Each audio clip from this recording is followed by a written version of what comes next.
Militer Azerbaijan dan Armenia saling baku tembak di Karabakh, perbatasan antara kedua negara sejak Minggu, tanggal 12 Juli tahun 2020.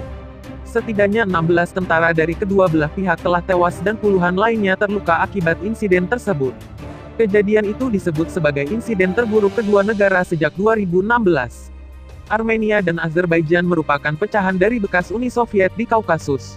Kedua negara saling berselisih mengenai wilayah selama puluhan tahun. Perselisihan tersebut tak jarang berakhir menjadi pertempuran bersenjata yang cukup mematikan. Nagorno-Karabakh.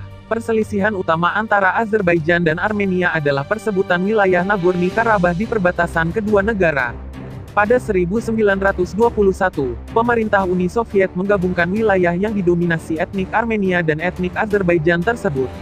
Setelah Uni Soviet runtuh pada 1991, separatis Armenia mengambil wilayah itu dalam sebuah insiden yang didukung oleh pemerintah Armenia.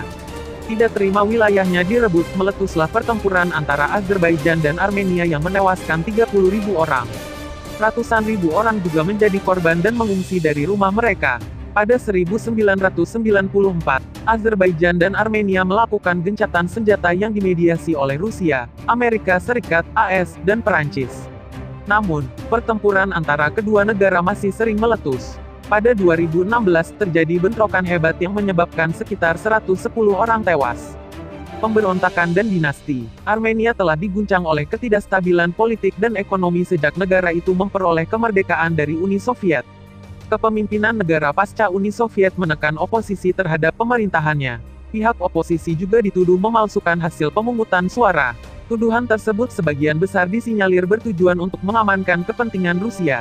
Pada musim 2018 terjadi aksi unjuk rasa dan mengantarkan Nikol Pashinyan menjadi Perdana Menteri hingga sekarang. Azerbaijan, negara mayoritas Muslim di Laut Kaspia, telah berada di bawah cengkeraman otoriter dinasti keluarga sejak 1993. Heydar Aliyev memerintah negara itu dengan tangan besi sampai Oktober tahun 2003. Mantan perwira intelijen Rusia, KGB, tersebut menyerahkan kekuasaan kepada putranya, Ilham, beberapa minggu sebelum kematiannya. Seperti ayahnya, Ilham telah menghancurkan kekuatan oposisi terhadap pemerintahannya. Pada 2017, Ilham menjadikan istrinya, Mehriban, sebagai wakil presiden pertama Azerbaijan. Rusia dan Turki. Turki telah memberikan dukungan di belakang Azerbaijan yang kaya minyak. Turki sendiri ingin menjadi negara yang berpengaruh di kawasan Kaukasus. Aliansi keduanya dipicu oleh saling curiga terhadap Armenia. Bahkan, Turki secara rutin mengeluarkan pernyataan-pernyataan keras untuk mendukung ambisi Azerbaijan merebut kembali Nagorno-Karabakh. Kepemimpinan negara pasca Uni Soviet menekan oposisi terhadap pemerintahannya. Pihak oposisi juga dituduh memalsukan hasil pemungutan suara. Tuduhan tersebut sebagian besar disinyalir bertujuan untuk mengamankan kepentingan Rusia. Pada musim 2018 terjadi aksi unjuk rasa dan mengantarkan Nikol Pashinyan menjadi Perdana Menteri hingga sekarang. Azerbaijan, negara mayoritas Muslim di Laut Kaspia, telah berada di bawah cengkeraman otoriter dinasti keluarga sejak 1993. Heydar Aliyev memerintah negara itu dengan tangan besi sampai Oktober tahun 2003. Mantan perwira intelijen Rusia, KGB, tersebut menyerahkan kekuasaan kepada putranya, Ilham, beberapa minggu sebelum kematiannya. Seperti ayahnya, Ilham telah menghancurkan kekuatan oposisi terhadap pemerintahannya.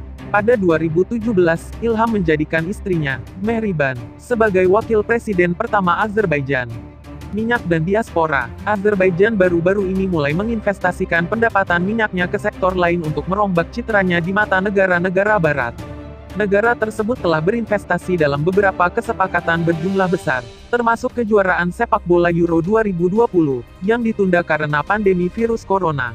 Baku sebelumnya juga menggelar pertandingan sepak bola internasional sebelum Euro 2020 dimulai dan telah ikut menjadi tuan rumah dalam balapan Grand Prix Formula 1 sejak 2016.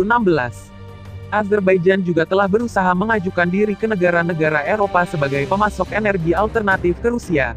Di panggung internasional, Armenia memiliki diaspora yang luas dan berpengaruh. Diaspora ini melarikan diri dari Armenia pada masa pendudukan Kesultanan Turki Ottoman. Pesohor televisi Kim Kardashian, mendiang penyanyi Charles Aznavour, dan bintang pop sekaligus penyanyi Cher memiliki darah Armenia. Beberapa di antaranya telah menunjuk diri mereka sendiri sebagai duta tidak resmi Armenia. Contohnya adalah Kardashian yang telah berbicara tentang genosida yang terjadi di Armenia.